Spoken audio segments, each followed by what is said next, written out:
আসসালামু আলাইকুম everyone, welcome back to my channel. আজ আমি রান্না করব গরুর মাংস। তো আমি এখানে মাংসটাকে ধুয়ে ঝরিয়ে নিয়েছি। এখন আমি আবার এই মাংসটাকে গরম পানিতে সিদ্ধ করে নেব, যতদূর সম্ভব যেন চর্বিটা চলে যায়। তো আমি গরম পানির মধ্যে দিয়ে দিচ্ছি মাংসটা। তো আমি মাংসটাকে একটু বরফ দিয়ে তারপর ঝরিয়ে নেব। আমি এর মধ্যে এখন দিয়ে দিব লবণ আর একটু হলুদ। তো দিয়ে দিচ্ছি লবণ,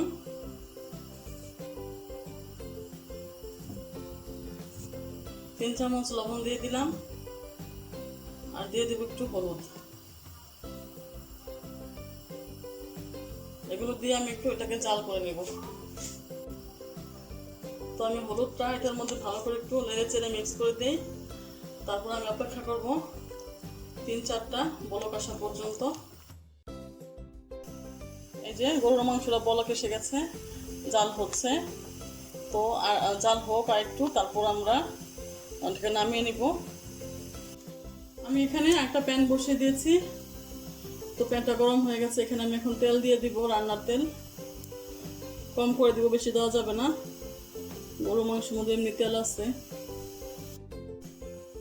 এখন আমি তেলের মধ্যে দিয়ে দিচ্ছি পেঁয়াজ। পেঁয়াজের সাথে এখন আমি দিয়ে দিব গরম মশলা, তেজপাতা, আর দিয়ে দিব একটু লবণ। দিয়ে দিলাম লবণ 2 চামচ।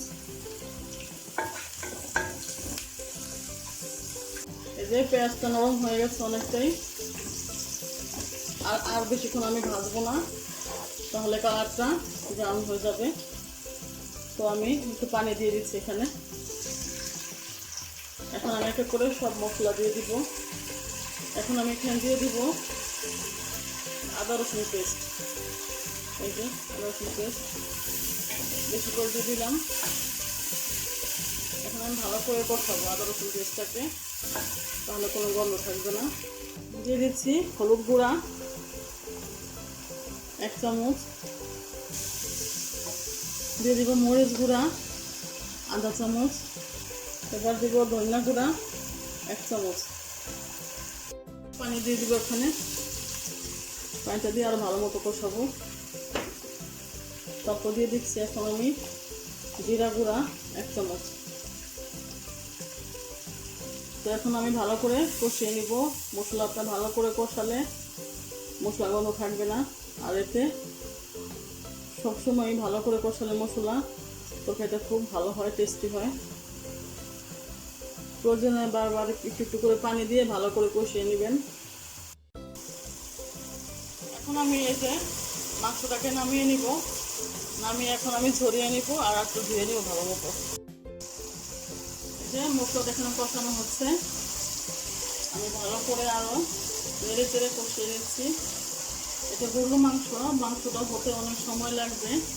তো তখনও মাংসটা আরও ভালো করে কষানো হবে সাথে। তো আমি অপেক্ষা করছি এটা কষানো হওয়া পর্যন্ত। আর আমি মাংসটা এখানে ঝরিয়ে নিয়েছি। এই ঝোলটা যখন কমে আসবে এই মশলা থেকে, তেলটা পুরো চলে আসবে, তখন আমি মাংসটা এখানে দিয়ে দিব। এই যে আমার মশলাটা খুব ভালো করে কষানো হয়ে যাচ্ছে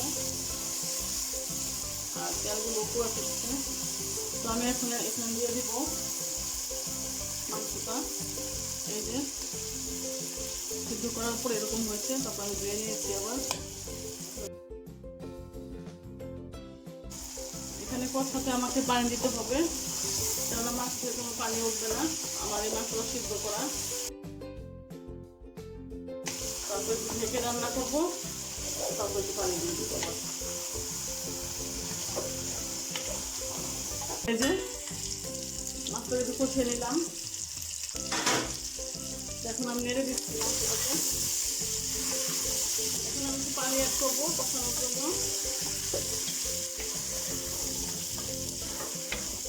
এই দেখেন কোনো পানি নেই এখানে, কারণ আমি সিদ্ধ করে নিয়েছি মাংসটা, এই জন্য পানি উঠবে না এখানে। তো আমি একটু পানি দিয়ে দিই, অল্প করে দিব যাতে কষানো যায় এরকম।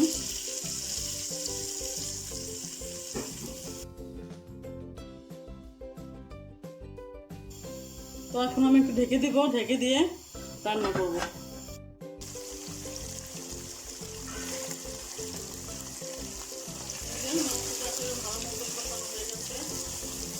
একেবারে শুকিয়ে গেছে। তো এখন আমি এখানে দিয়ে দিব গরম পানি ঝোলের জন্য। দিয়ে দিলাম গরম পানি। আপনারা সবসময় গরম পানি দেওয়ার চেষ্টা করবেন গরুর মাংস দেওয়ার সময়, তাহলে তরকারিটা খুব সুন্দর টেস্টি হয় আর তাড়াতাড়ি সিদ্ধ হয়ে যায়। তো এখন আমি এটা বলক উঠলে কিছু আলু দিয়ে দিব এর সাথে। তো এখন আমি আবার ঢেকে দিচ্ছি।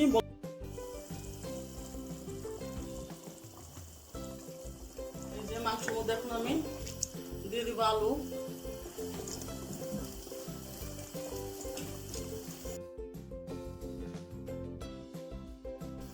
তো আমি এখানে আলুটাকে ভালো করে মিক্স করে দিলাম মাংসের সাথে। এখন আমি ঢেকে দিব, আলু সিদ্ধ হওয়া পর্যন্ত অপেক্ষা করব। এই যে মাংসটা হয়ে আসছে, আলুটাও সিদ্ধ হয়ে গেছে। তো এখন আমি এখানে মরিচ দিয়ে দিব, কাঁচা মরিচ। এই যে একটা ভেঙে দিলাম আর দুটো আস্ত দিয়ে দিলাম, বেশি ঝাল হলে খাওয়া যাবে না, এই জন্য আস্ত দিয়ে দিলাম। আর এখন আমি দিয়ে দিব এখানে শাক দিয়ে দিচ্ছি। এই যে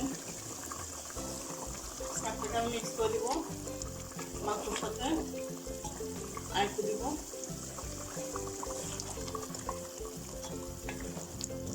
একটু বলক আসলে আরো আমি নামিয়ে নিব মাংস।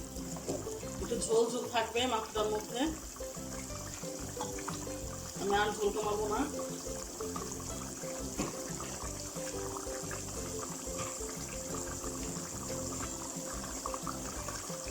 তো আপনারা বাসায় ট্রাই করবেন এভাবে। অনেক সময় দেখা যায় যে কষানোটা খেতে ইচ্ছে করে না, একটু ঝোল ঝোল ভালো লাগে, একটু আলু দিলেও ভালো লাগে। তখন এভাবে রান্না করে খাবেন, আশা করি ভালো লাগবে। তো thanks for watching my channel. আল্লাহ হাফেজ, আসসালামু আলাইকুম।